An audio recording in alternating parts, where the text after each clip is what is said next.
Hello everybody, it's me, Kirk Mastin here at Mastin Labs, and today we've got a very special editing show for you. We're going to be working with skin tones.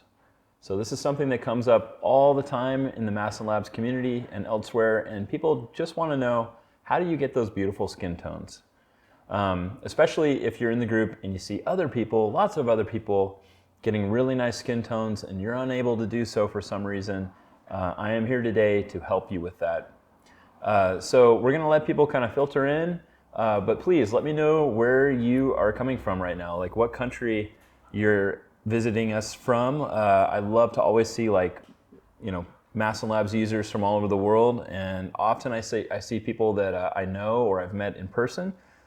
I'm going to get my phone here set up so that I can look at your comments. Okay, I don't want to do watch party. I want to go to the comment section. All right, cool. See, now I can see your comments while we're doing this, while we're here together live. All right, so we've got James Gallo from Manila, Michael Wynn from, I don't know where you're from, Michael, but I see you all the time, so thank you for joining us. Andre Spello, oh man, your name is hard to say. Andre Spilovoj from Lithuania. And today I edited a photo that you posted, a raw photo in the group, and tried to get it as close as I could to the scan that you had. We got Cassie Newquist from Seattle. What's up, Cassie? Thank you for joining us. Cloud PCP Campos from Mexico. Thanks for joining us. Giuseppe Esposito. Hopefully I said that right. Welcome. Okay, so Michael, you're from Chicago. Nice, awesome. I love Chicago-style hot dogs. I just want to put that out there. They're so good with the salad that you put on them, which just means like lots of extra toppings. Really good. We've got something like that in Seattle. The Seattle dog, it's got cream cheese on it. So that's what we do. We've got Michael Hildegard Logthalt from Denmark, and Vicky Vanderwatt from South Africa. I lived in Grahamstown, South Africa when I was younger for a little bit. I went to Rhodes University there. We got Elena Bauman from Cincinnati, Ohio. Thank you for joining us. Veronica Phillip from Austria. Iris Greenwell from Texas. Jessica Hilton from Washington. Nokia de los Pinos Robles, and I think you're from the Philippines. You have awesome work. Sebastian Goodmond Hoyer from the Netherlands, but you're Danish. It's important to make that distinction. Actually, for Americans, we're like, Denmark, Netherlands, what? But yeah, I've been to the Netherlands, never been to Denmark. Bakersfield, California, Eric Enrique. I guess it's a country if you're feeling it. Chicago, Dakota Kingrea, Vitali Mishka from Oklahoma, Annalisa Banuelos from the Bay Area in California. Oh, Giuseppe is from Sardinia. I've always wanted to go to Sardinia. That's on my bucket list of places to go. Let's see here. And Claudia Almeida from Portugal. And, oh, dude, your name is really hard to say. Cuitlahuac Sanchez. I hope I said that right, from Mexico. Welcome. And Enrique Fredera from Barcelona. Okay. And Carissa Brock from Tazewell, Tennessee. And Kevin Cubillo from Las Vegas. And John Service from Thousand Islands. Okay. We got people from India, Rancho Cucamonga, California. What's up, Jeremy? And Raymond Wu from Los Angeles, and Neil Ocampo from California. Oh my God, we got a lot of people here. We got someone from Yakima, Reen Lopez, and Bhavesh Kadaria from Mumbai, and Pepe Jimenez from the country of Texas. I think Nikki would agree that it is the country of Texas. She's from Texas too. She's working here. She's right behind the screen. All right. Woo, that's a lot of people. All right, I'm Kirk Mastin. We're here in Ballard, a neighborhood of Seattle, and welcome. So let's get started. Thank you for joining us today. If for any reason you miss any part of this, it will be recorded and we will post it again in the group. So don't fret, and then you can share it with your friends or whatever. All right, so let's get started. So today's lesson or talk is going to be about skin tone. There's a few factors that go into getting good skin tone. There is what happens behind the camera, there's what happens in front of the camera, like your subjects and the location and the light, all very important. And then there's what happens when you go to edit. And that is where presets or styles, if you use Capture One, that's where those come in. And then also your ability to see color, especially, there's two axes. How do you say axis, plural? Axes? There's two axes of color. There is like warm and cool. So in Lightroom, it would be temperature. So you've got like cool temperature, like cold temperature, blue. And then you've got yellow for like warmer. And then the other axis is tint, which is green and magenta. So they're both of those axes, they're opposite colors. If you were in Photoshop, you'd have a third one, which is cyan and red. And I would give anything for Adobe to put that into Lightroom. It's really a shame. So make my life easier, make your life way easier, make everyone's life easier, but maybe people wouldn't buy Photoshop as much if they included that slider. But you can always hope. So that is how you tune in or dial in your skin tone after applying a preset, or if you hand edit. It's those two sliders that really make a difference. And your ability to see, especially the tint slider, is going to be the difference between having nice skin tone and icky skin tone. Most people can see the temperature slider really well, but the tint slider is a little more difficult. And I'll show you some tricks on how to get that part dialed in, because there's little tricks you can use in different parts of the image to get that part perfect. Okay, enough blabbing, let's go. These are images from the Mastin Labs community. And I picked, you're gonna see some new images and some old images. We have some new images that were just submitted, just this week. And then I picked some images that had been submitted before because I wanted to get a wide range of skin tones. So yeah, let's get started. If you have any questions while I'm talking, just put them in the comments section, and either Casey or Kyle will get those to me during this live edit, and I'll answer as many as I can. All right, let's start with easy, not easy, but like a very well lit, easy photo to edit, essentially. That we got a while back from Angie Peralta. And I believe this was sent in for a Capture One video that I did. So I don't believe I've ever edited this photo in Lightroom. So this will be the first time. It's a Fuji file, and I believe it's from the GFX 50S. Super awesome medium format Fuji camera. And I will demonstrate what presets work best for Caucasian skin, and then we'll move on to darker skin, people of color, Asian skin, every skin type that we can find, and I will show you what matches up with what. So back in the history of photography, there were only a few, there are probably many film companies. All of our presets are based on film from a scanner, from the Fuji Frontier scanner. So everything I talk about applies to both film and digital with our presets. So way back in the day, when Kodak was developing their film, they had mostly Caucasian models. So mostly Caucasian people that they tested their images on, or their film formulas on. And what that meant is that in a very general sense, and I've talked about this a million times before, in a very general sense, Kodak films are ideal for Caucasian skin. In the same way that makeup is made for different skin tones, film is the exact same way. So Kodak films in general have more orange and yellow in them to make Caucasian skin look healthy and warm. Does that make sense? Okay, so now on the other side of the planet we have Fujifilm. And Fujifilm made Fuji like 400H and other films in a completely different environment with different aesthetic goals and different skin tones. And their films in general have a very cyan heavy base.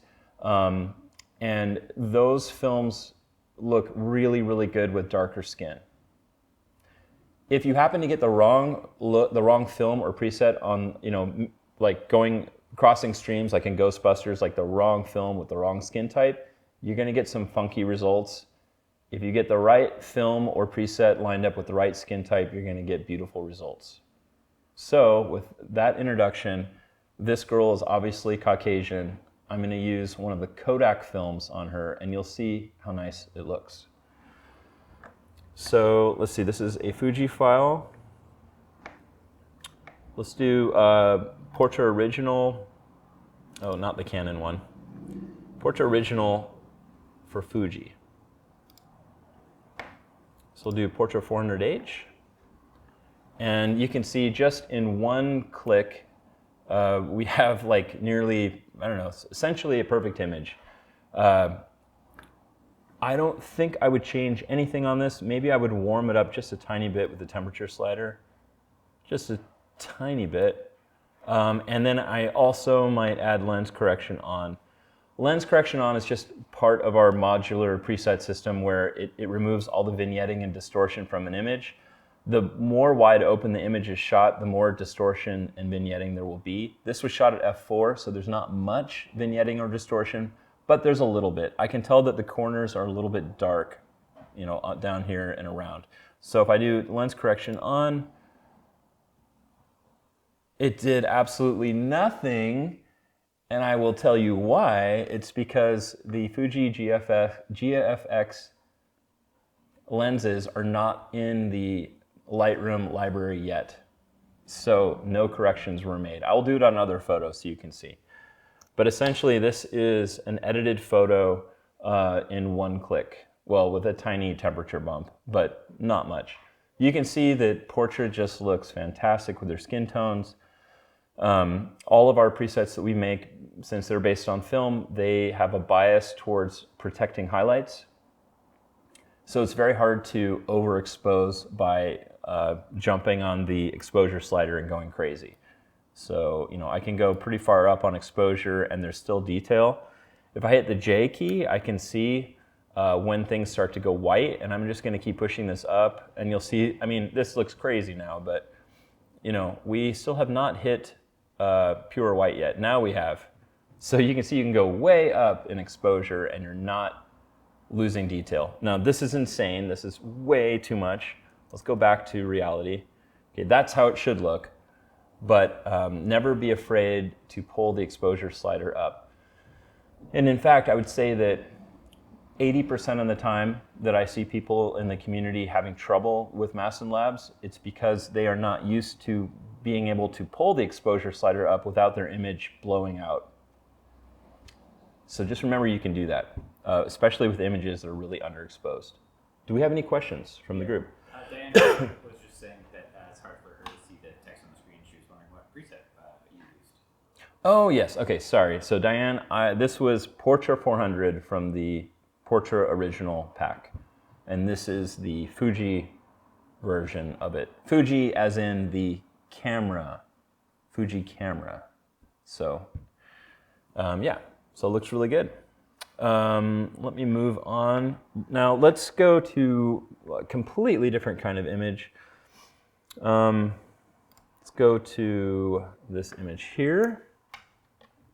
So we're going from someone with very, very light Caucasian skin to a person with much darker skin, totally different skin tone. And I will show you kind of how the different presets and films look on this skin tone. So this is by Leopoldo Macaya.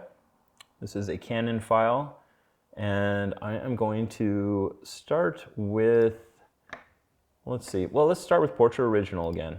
Let's do not what I recommend, like not the right preset for her. So we'll do Portra 800. And I'm going to increase the exposure a little bit so you can see her better. This is a very, this is a difficult image in another sense, in that it's high contrast and there's dappled lighting. Dappled lighting is when you've got little breaks in the trees and you've got little rays of light hitting the person unevenly. And it can be really beautiful if you do it really carefully, or it can be just terrible for an image In this case, it works pretty well. But I increased the exposure, and you can see right away that her skin tone is like way too orange.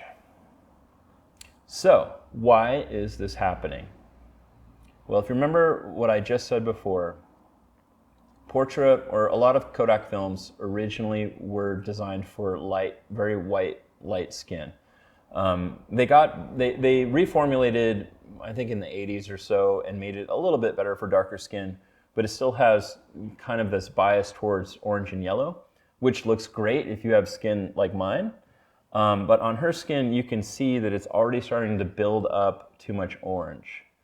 So like you can look around her eye sockets and on her cheek, just very, very orange. And that is not a super flattering tone like to put on her skin. I could drop the temperature down to try to remove some of that orange, but then you're starting to see the whole background is getting way too cool, and it just doesn't balance out very well. So instead of that, what you could do is use Fuji 400H. So Fuji 400H, made by Fujifilm, is one of my favorite films.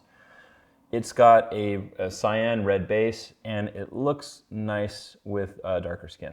So I apply it, and right away the over saturation of orange is decreased a little bit, and now you start to get a little bit of red in some of the highlights and the midtones. You can see that like her shirt, which was black, has gotten a little bit cyan. That's another kind of a factor of Fuji 400H. You get really warm skin tones and very cool shadows. So yeah, and you can see over the entire image that it's just a much cooler image. Again, that's because there is a cyan layer in the film, which we emulated by scanning and doing our own testing, that comes out in the preset. So I hope that makes sense. Let me put them side by side.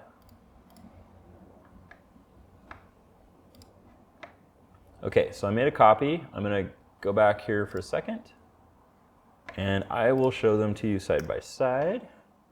Oh, wrong one. What is the compare key again? Is it C? There we go. Okay. Yes, I remember what the compare key is. So on the left, you've got Portra 400, and on the right, you've got Fuji 400H. And I don't know if you can see it super well on your screens at home. If I zoom in, oops, come on. I think you can see it a little bit better.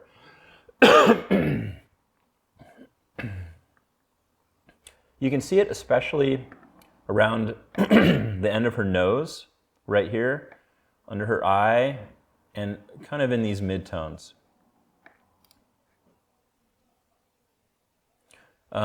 Where it gets to be really orange, it almost looks like foundation, like makeup, that was misapplied, in my opinion.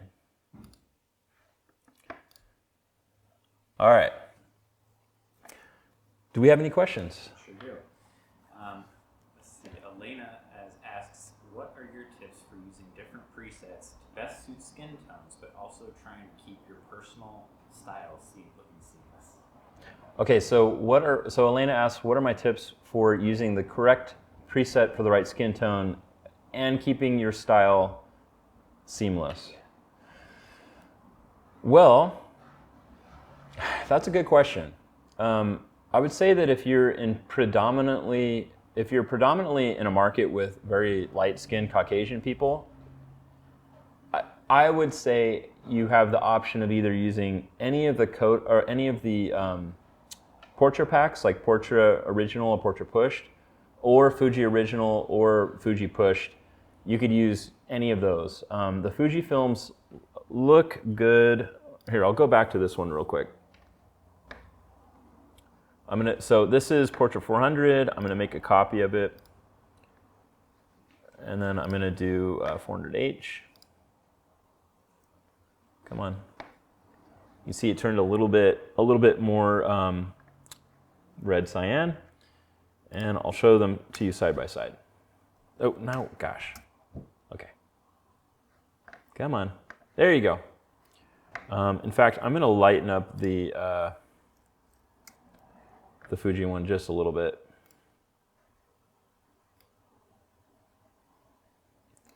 Fuji is the Fuji 400H, the film and the preset. They like to be more light and airy than any of the Portra films. So I just lightened this one up just a little bit to make it a more accurate representation of how I would edit with Fuji 400H. Okay, anyway, Elena, back to your question. So Fuji film, the actual analog films and the presets we make, and Portra, any of the Kodak Portra films and the actual films and the presets, all of that will work actually very, very well for Caucasian skin. So if you're shooting mostly Caucasian couples or people or whatever, you can use anything really. If you are in a market where you're shooting more people of color or any like, especially like Asian skin tones, like if you're in the, I don't know, the Philippines or, I don't know, that part of the world, I personally would recommend sticking with the Fuji films and like the actual film and the presets. You're going to have more consistency if you just stick with one type, if you have predominantly people of color or Asian skin tones that you're working with. I hope that answers your question. One other like tiny point on this too is that the moment that you're shooting film or film like actual real film or using our presets based on film, the moment you make that decision, you're already becoming consistent. Even if there's slight variations. Like if you look at these two images, they're not massively different. If you were to see a grid of images and some of them were slightly more cyan red and some of them were slightly more orange yellow, you're not going to go, oh my God, who is this photographer? They don't know who they are. Their style's all over the place. Now, on the other hand, if you were to use, say, like one of these, and you were using something that's also very popular right now, which is kind of the everything's brown, really dark, green doesn't exist, one of those presets, yes, then you're in trouble. They're not going to look even close to each other. So if you want to get super precise, you know, you can either pick the Fuji Portra family for Caucasian skin or just Fuji for non-Caucasian skin. Or just stick with Mastin Labs and that alone will make you consistent. So, okay, another question. Yes, Charles, I think is his name, says, how do you deal with editing skin tones in poorly lit events? I don't know if that's mixed lighting or... Okay, so Charles or Charl? Charl. Charl. Okay, so Charl asks, how do you edit skin tones in poor light? Poorly lit events. Poorly lit events. So like I'm thinking a reception or something with like really bad tungsten lighting. Okay, I'll give you the tea on this. There is no good solution to really bad light inside of a venue. There is no good solution unless you used flash, like bounce flash off the ceiling and like created your own light. If you're shooting in a dark tungsten lit reception or wedding hall, you will never get good skin tones no matter what you do. It is just not possible. Back in the day, people, if you were shooting film before digital, you just shoot it in black and white. There's no film that will look good. Not even Fuji Natura 1600, like the super exotic film from Japan, made for that condition, still can't handle it if it's really bad light. So that being said, man, I would say if you have an option, like even this, so okay, I was like clicking like, do I have a photo that could show this? I clicked on this and I'm like, okay, the photographer used strobe or flash, so they're gonna be fine. Now, if this was not lit with either of those and it was just ambient and it was shot at 6400 ISO or something, there's so little color information in the file because of the high ISO and the bad light that you'll never get good skin tone. So that is my answer. Now, say you have like some okay light in a dark environment, then my solution to you would be just be very careful with the temperature slider and you will probably have to make it go much lower than you've ever made it go, like maybe almost to the end. A lot of people are afraid of like pulling the sliders too far, like they're gonna break the photo or it's impossible. But my advice is just, just whip those sliders around and you will see for yourself how low it needs to go to start getting more realistic color. I don't have any examples in the photos here that can show that, otherwise I'd show you. All right, so let's move on. Maybe I can help you in this image, maybe. I'll see what I can do. So this is lit with strobe. So it looks like there's a strobe behind the couple making this cool like light, like edge light here around them. So I'm imagining the photographer put a strobe on like a little stand with a remote tied into their main camera that also has a strobe pointing straight forward. It's kind of a cool like sandwich lighting. And that was because it was so dark. This is by Robert Palmer, the singer, Robert Palmer, maybe? Oh, that'd be so cool. I doubt it though.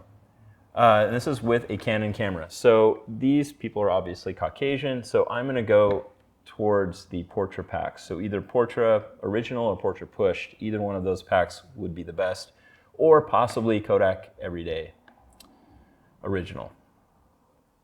So let's do that. All right, Portra Original. Let's do Portra 160. There we go. It's a nice and light, film. Portra 160 is the least saturated of the Portra films. I think it looks really nice in low light because you're already battling tungsten light usually, so we're not kind of piling it on too thick with 160. I'm gonna raise temperature just a little bit, and I'm gonna slide the tint slider towards magenta just a few points. And I'm just gonna, so right now I've got my finger on the tint slider and I'm just like sweeping it back and forth a little bit. And I'm actually looking at his hair.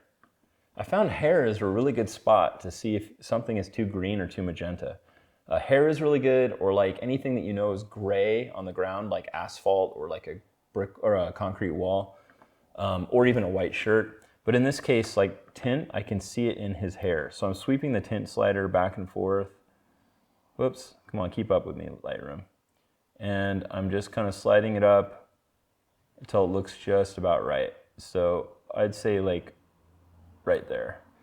Nothing is worse than green hair. I'd rather have hair that's like a little bit too magenta than green. Green is like the color of sickness, unless it's a beautiful palm tree or something, or I don't know, or a frog. So yeah, I'm gonna land right about there, and this is before and after with Portra 160. So it's a nice, super clean edit. Question? Two questions. The first one, Abigail, she shoots in South Africa, so she's shooting all skin types. She says, I mainly use Portra, but want to maintain those colors when she uses it on dark skin. So is there a way to adjust it so that you can still retain that? Okay, so Abigail? Yes. Okay, so Abigail from South Africa is asking essentially, how would I use Portra if I'm shooting just different skin tones in the same photo? Yeah. And how would I adjust Portra? Maintain the colors, but use it on darker skin. So maintain the color palette, but use it on darker skin. I will show you how you can adjust it for darker skin, but it will not be Portra anymore, because the way that the presets are made is an exact emulation of each film. So that is fine. You don't have to like live within a particular film. You don't have to be totally true to a film. You can make it your own, and even save it as a new preset, like modify it, save it, and then you can go to it when you need it. I have one photo in here where I've got a Caucasian person and a person with darker skin, and this might be a good example. I wish that I actually had something more in a setting like this with two different skin types, but I don't. Not on this video, unfortunately. Oh, wait a minute. That's kind of close, but I think you're probably wanting someone with darker skin. So So, and it was the Portra pack? Did she say Portra? Portra, okay. All right, so this is a Fuji file. Portra. All right, here we go. I'll just go with Portra 400. So I clicked on Portra 400. As with any photo, 90% of the time, you will have to make an exposure adjustment and a white balance and a tint adjustment. No preset is a magic bullet. And if there is a preset that fixes this completely in one click, stay away from it, because it's probably artificially bumping up your exposure and switching you to like daylight white balance to make you think it's a one-shot wonder, but 80% of the time it's going to leave you completely confused. So it is up to you to set the exposure and white balance and tint. No camera in the world can know if you were shooting outside in a forest or inside by a candle. No, not yet. Not until we have AI in cameras. So I applied Portra 400. I'm going to have to increase the exposure so we can actually see them. I'm going to use all soft on this. So why am I using all soft? Because the difference in the amount of light on them and the amount of light on the background is huge. It's a huge contrast difference. And all soft brings in detail in the highlights and the shadows to get that contrast range reduced, just like film would. So if I was scanning film in the Fuji Frontier, I would hit the all soft button and it would do the same thing. It's really cool. So here is all soft. I'll show you before and after so you can see a little better. So this is before, and just watch the really bright areas around the edge. And this is after. Very subtle. We're not going for like an HDR, early 2000s look. We don't want that. That's a cartoon. HDR bad. I don't like HDR. If you like HDR, that's cool. But this is very subtle. So I did that to kind of bring the contrast together, and then the last step is to do temperature and tint. So since this is Portra, I'm going to look at her skin. I know that I know that it's built more for Caucasian skin, so I'm going to start there. I increased the temperature. Here's a great photo to show you how to set tint, because that's way harder for people. So if you look at, I'm not looking at their skin. Now I'm looking at her shirt and his pants. I'm going to make the assumption that they're black. Like that's the color of her shirt and his pants. The color is black. So I can see right now that they're magenta. Those are magenta, obviously magenta. So I'm going to pull the tint slider back towards green till those look, neutral, kind of neutral. And I'm going to squint like I'm 100 years old. And I'm making tiny, tiny adjustments. So tiny, in fact, that I recommend this trick where you just hover your mouse over the tint slider and you just hit the up and down arrow keys on your keyboard. And then you can do tiny, tiny adjustments. Just tiny, tiny, tiny. And that, my friends, is how you get perfect skin tone. You don't hold it like up here like a keytar, but I'm just saying like I'm pushing these little buttons. Bonus points if you know what a keytar is. Okay, so there you go. That is a very basic edit with Portra 400. Now the question Abigail had was, how do I make it look good with darker skin also? I would say that it doesn't look bad in this photo. We've got a little bit of ground reflection from the greenery here. You can see it under his arm. Like right here is a little bit more green. Let me draw a picture. So right here, it's kind of green. And you can also see a little bit of green under her neck and a little bit here. And all that green is coming from the foliage around them. But barring that, it looks really good. So if you wanted to make his skin look a little bit better, you could go, and I am loath to do this, you could go into the HSL panel and you could pull down the orange saturation a little bit. And that will help with the skin. But then it is no longer Portra 400. I'll show you a better alternative. A better alternative would be to purchase just the Fuji original pack And this is a Fuji file. And I would just use Fuji 400H.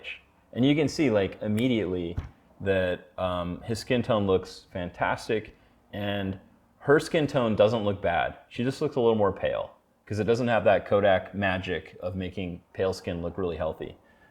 I'll show them side by side for you. All right, there we go. Come on, render. All right, so on the left, we've got Fuji 400H, and on the right, we've got Portra 400. And these are perfect examples of how the two films look very different from each other. In fact, Portra 400 and Fuji 400H were my two favorite films in my 20 years of shooting weddings. Like, those are the ones I use the most. So you can see a big difference here. So that is my answer for Abigail. I hope that helps. Do we have any more questions? Yes, we do. And let's see. A little bit. Nadia was asking about skin tones during golden hour. Okay, so Nadia is asking about skin tones during golden hour. Great question. Super good question. All right, so let's go to a photo that has that.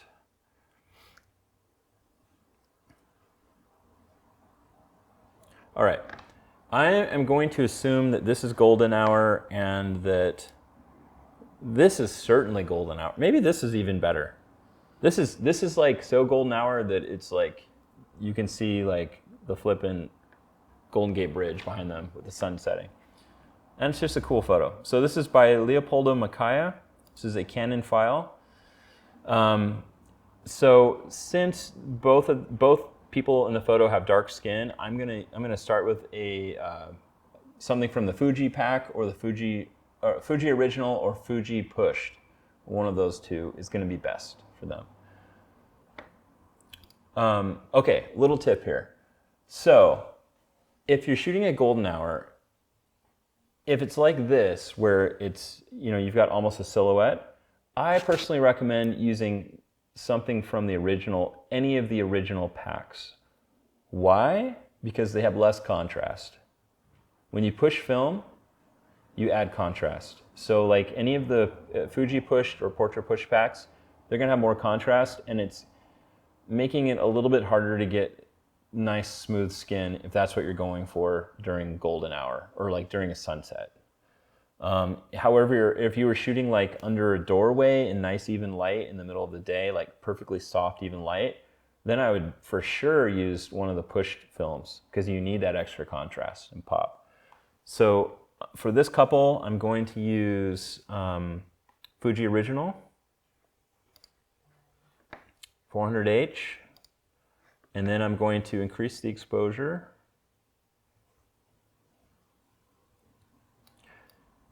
And I'm bringing up the exposure to where I can see them really well. This was shot at 2.8, so I'm gonna see if lens correction helps at all. All right, there we go. So remember earlier I was saying lens correction gets rid of vignetting and distortion. This camera and lens is in Lightroom's library of lenses, and so that information is there, and so it can be corrected. And that that takes away the vignetting. Some people like the vignetting. I mean, it's actually not a bad thing, but I'm gonna take it away for now. You can always add it back in without the distortion just by going way down here, going to lens correction, profile, and then blah, blah, blah, taking the vignetting correction down completely. However, I still got rid of the distortion, which I don't like. So this is with distortion, that's without. Clearly better without the distortion.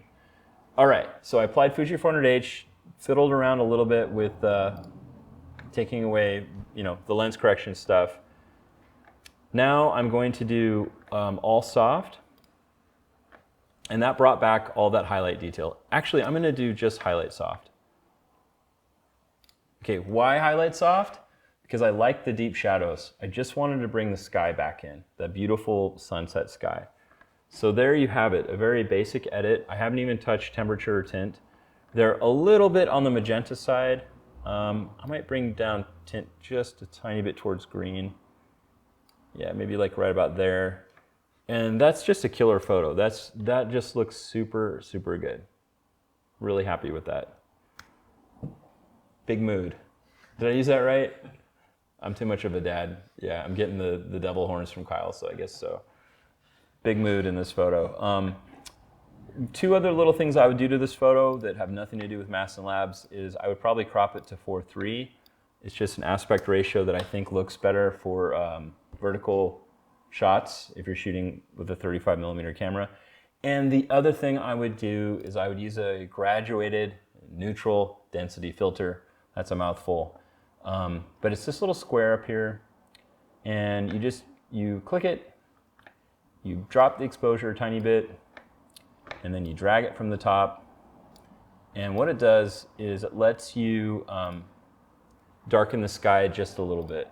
So if you're like super old like me, I'm 41 now, I actually used these when I was shooting film, and it's actually a piece of glass where it starts off a couple stops darker on the top, and then it fades to being completely clear. And you would put this over your lens, and you could slide it up and down and darken the sky. So the same exact thing happens in Lightroom, and I use it all the time. It's really great. So I'm gonna just darken it just a little bit more. And there we go. That is the finished photo. Looks good. Looks really good. I love this one. So I hope that answers your question about shooting at golden hour. Essentially, just have a light touch, meaning don't go crazy. Just use one of the non-pushed presets that we offer.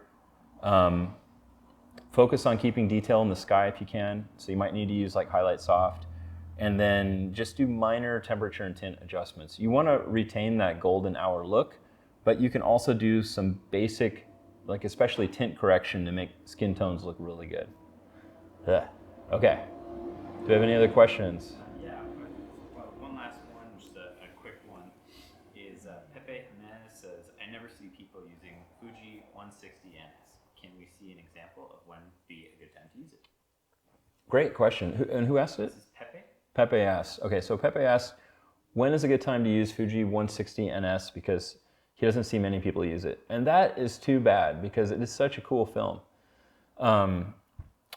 So Fuji 160NS is like a more saturated, vibrant version of Fuji 400H. I guess that'd be the best way to put it. So I think it would look cool like on a photo like this. So this is by Marcin Grigier. This is from an older edit video we did. So you may have already seen this photo, but I threw it back in here because it's kind of the classic wedding photo, like a couple in the forest, and it's green, and it's like shallow depth of field. Just a beautiful photo. So this is a great candidate for Fuji 160NS because their Caucasian skin can handle a lot of extra saturation. It'll be fine. And it'll really bring out the kind of the blue in his suit and the green in the background. So let's see, this is a Nikon file. So I'll just do 160NS, and you know, it's like turning on a light. It's a huge difference. They're obviously too green. The entire photo is too green. So I'm just gonna go to the tint slider and start sweeping it towards magenta until I feel like it's resting in a good spot. And then I'm gonna increase the exposure, and I'm gonna increase the temperature just a tiny bit. All right. Now I'm looking, I've got some stuff going on here. Again, it's because they're in this like green cave essentially, like in the middle of the forest. Where's the one called drawing? Whatever, okay. I have a special drawing brush just to show you stuff. So you can see right here, maybe I don't even know if you can see it at home, but it's a little bit green under her cheek, and her back is a little bit green. However, the rest of the skin tones are perfect. So what's happening is we've got a green ground reflection coming from camera left and putting a little bit of green light on her. There's nothing we can do about it. It's not like bad. It doesn't look bad or anything. but I just wanted to point that out. But that is a Fuji 160 NS edit, and it's just beautiful. Looks really good. I'm gonna just show you before and after real quick. So there is a before and after. And yeah, you can see good skin tones. The cyans and greens are really pumped up, and it's just a beautiful photo. So I wanted to ask everyone here, what is something that you struggle with skin tones? I'd love to hear, anything that I might not have covered or anything you'd want to know. So I'm asking you right now, just name something, a situation or something that you've had trouble with. And we'll see if I can answer it. And then we will wrap things up and yeah, call it a good day. So if you have any questions, please ask them now. We're on the line. We're waiting for you. We got 4 more minutes in this whatever where they raise money, the PBS thing. Telethon. There's other questions. Just Stephanie wants to see an example of an edit from the Kodak pack. Wolfgang asking if there will be a 2.0 for older packs where presets fit all camera brands. Okay, so yeah, I'll answer those. So that has nothing to do with my question, but I'll answer them. So Wolfgang asks, will there be a new version of the older packs that are universal, like using the new system that Adobe rolled out last April? Yes. Yes. We will always keep improving and updating everything we make as technology changes. So we're completely dedicated to you, the customer, to give you the best that's available. So we'll always be evolving. What was the other question? Something from the Kodak original pack? The Kodak original, and if you can find one too, John, to sort of get on top of that, is John wanted to know how you feel about underexposing digital files with skin in mind.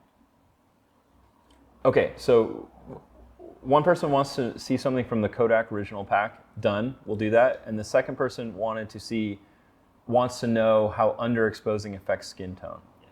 Great. Okay. All right. Something underexposed. Okay, let's do it all right here.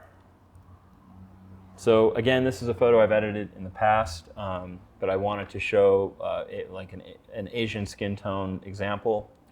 So this is by Julian So. It was originally edited with Fuji Color 400H, the original one, but I'm going to do something from the Kodak Everyday pack. All right, so they're quite a bit underexposed. I think it was to preserve the sky in the background, and it's totally fine. This is shot with a Canon 6D.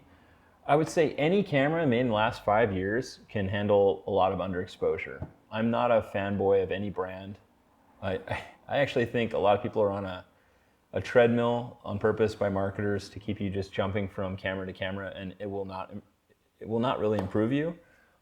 Shooting more will improve you, and working with intention and like focusing on one new thing when you're editing at a time, that will improve you. But that being said, this is underexposed and the skin tones will be absolutely fine. So this is the Kodak Everyday Original pack. This pack is a little bit different. It has Ektar 100, Gold 200, and Tri-X. Ektar is a very interesting film because it's a very new film and it breaks away from the older Portra films that really favored Caucasian skin. So Ektar I love Ektar. Ektar is a beautiful film. If you are shooting film or getting into it, you're gonna love Ektar. It's just amazing. It's very punchy, saturated, beautiful tones. It plays well with every skin tone, which is pretty cool. So I'm gonna use Ektar on this. I'm gonna increase the exposure. Now granted, Ektar is the most saturated film and preset that we offer. But it has really nice micro contrast, really broad range of colors, and it's just a great film. So I applied it. They're both a little too magenta, so I'm gonna come down on the tint slider. I'm gonna warm them up just a tiny bit, increase the exposure a little bit more, and I'm going to do highlight soft. Actually, I'm gonna do all soft. There we go. So this photo was underexposed. You can still get good skin tones. However, my advice to you is don't try to do any tricks with over or underexposing the photo. Because if you're shooting in RAW, it will not give you an advantage either way. I mean, I guess if you're in an extreme situation where you want to keep like every bit of sky detail, yes, like underexpose. However, you're not gaining any advantage with skin tones, and you are introducing a little bit of noise in your photo. So, I mean, I don't know. For me, noise is like big whoop. Big whoop. What? I mean, who cares? No one's going to see it. If you're a pixel peeper, yeah, you're going to just freak out about a little bit of noise. But when you print this, it's going to look beautiful. And 90% of the time, your clients are not going to care at all about a little bit of noise. You could do some noise reduction if you wanted. But I would just recommend keeping it simple and shooting normal exposure. Normal exposure. There's no magic bullet in how you expose to get a beautiful image. The magic bullet is the light you're shooting in. That's the magic bullet. It has nothing to do with your camera. If you're in good light, you're going to get a good photo. If you're in bad light, you're just going to be struggling the whole time. You're going to have to just like bend over backwards and do all these tricks and all this crap and take it in and out of Photoshop and Lightroom and blah, blah, blah, and use brushes because you're trying to fix the original problem, which is bad light. Bad light. So like dappled light, bad. Like noon on a golf course, bright light, bad. Bad, bad, bad. Inside where you've got like tungsten light on one side of your subject and like window light on the other side, bad, very bad. Or how about like fluorescent light, tungsten light, and window light, all like doing this big mashup on the person's face? That's really bad. People that shoot photos where you have just beautiful skin tones and you're just like, oh my God, why don't my photos look like that? Stop and think for a second where they're shooting and what time of day, and I guarantee you it's not in a cafeteria under a fluorescent light. It's in Southern California at blue hour in perfectly even light where you've got no ground reflection and they're wearing like flippin' linen flowing dresses. That is why they look good, with or without a preset. That is the trick. And it's not an exposure trick, it's nothing else. It's not even a preset trick. It's just start with good light. I'm gonna end it here in a second, but remember this photo from the very beginning? Then I was like, this one's easy. Do you know why this one's easy? Let me give you one guess. And the answer is not cafeteria light. The answer is, if I just reset it to raw, look at this light that she's in. It's even, it's beautiful. She's in front of a very neutral, nice background. She's wearing something that makes sense. It's not like, doesn't say like Champion on it or something, or Supreme. Like I can just edit this with just the temperature and exposure slider and it looks good. That is my big magic bullet for you if you're watching. If your photo, there's no like shooting for Mastin. Shooting for Mastin is just shoot really well. Like pretend like presets don't exist, like they were never invented. If you can get a nice photo just out of camera, then when you use Mastin Labs, you're gonna just like blow your mind. Then you're just gonna be like, that's the icing on the cake. That's my biggest takeaway. So I hope that helps. It's easily attainable by anybody just by practicing and with intentional learning and good feedback. So thank you everyone for sending in so many cool photos. We love having you in the group. If you're brand new to Mastin Labs and you don't even own anything yet, that is totally fine.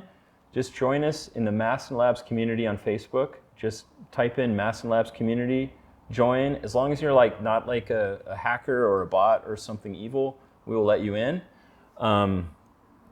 Yeah, and this sweet shirt I'm wearing right here, we make a couple fun shirts. If you're interested, just go to Amazon and type in Mastin Labs and you'll see what we offer.